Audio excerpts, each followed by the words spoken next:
permettez-moi de rappeler la pertinence et l'urgence de votre thème de formation qui est le diagnostic précoce et la prise en charge pédiatrique en Afrique de l'Ouest et du Centre.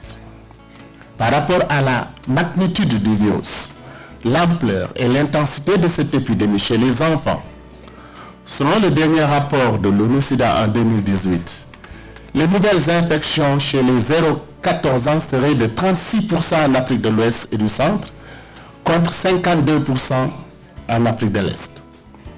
Les nouvelles infections chez les adolescents de 10 à 19 ans seraient de 19% en Afrique de l'Ouest et du Centre, contre 63% en Afrique de l'Est et du Sud. Les nouvelles infections chez les 15-24 ans sont estimées à 16% contre 56% en Afrique de l'Est. Le taux de transmission mère-enfant est estimé à 22,4% contre 9% en Afrique de l'Est et du Sud. Tandis que le diagnostic précoce, comme on l'a souligné tout de suite, tourne autour de 27% en Afrique de l'Ouest et du Centre, contre 68% en Afrique de l'Est et du Sud. Les enfants qui auraient été exposés, mais qu'on a empêché d'être infectés, seraient estimés seulement à 17% versus 71% en Afrique de l'Ouest, en Afrique du Sud et de l'Est. Tout cela pour témoigner de la place primordiale du diagnostic et du laboratoire dans la politique de lutte contre le VIH et surtout de la nécessité d'avoir des ressources humaines de qualité et des équipements indispensables pour la performance des programmes. Quant aux estimations sur la prise en charge pédiatrique chez les enfants de moins de 14 ans, il est estimé à 28% contre 62% en Afrique de l'Est et du Sud.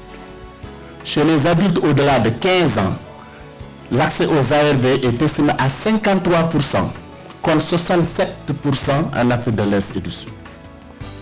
Ce qui montre encore une fois les gaps à combler et combien important en Afrique de l'Est, en Afrique de l'Ouest et du Centre pour atteindre les cibles et les besoins des cascades de soins et de traitement.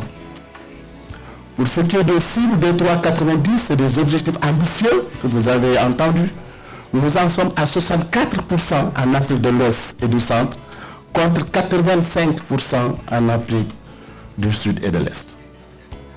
Ces évidences confirment notre option de redoubler d'efforts en ce qui concerne la prise en charge pédiatrique et le diagnostic, l'équipement, la formation, la stratégie opérationnelle des POC en qualité et en quantité pour pouvoir atteindre l'objectif d'enrayer le VIH d'ici 2030.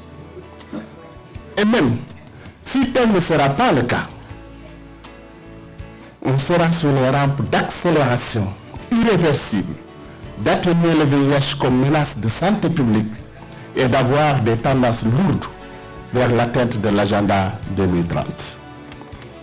Chers participants, mesdames et messieurs, au terme de cette formation, sur le renforcement du système de laboratoire et l'implantation des POC pour le diagnostic et la prise en charge virale en Afrique de l'Ouest et du Centre, l'espoir est permis. Je réitère l'engagement de l'ONU-SIDA de vous accompagner et de ne ménager aucun effort pour une collaboration fructueuse dans vos pays avec nos ONU-SIDA directeurs pays pour le succès de la prise en charge pédiatrique, le diagnostic précoce. Je souhaite également une réflexion en vue d'intégration au titre des laboratoires d'autres problématiques comme le dépistage de la syphilis, de la tuberculose, au vu de nouvelles machines comme le Gene Expert et une analyse pour une couverture d'accès universel plus élargie et un système de santé solide en Afrique de l'Ouest et du Centre. Je souhaite un bon retour dans vos foyers respectifs et je vous remercie de votre aimable attention.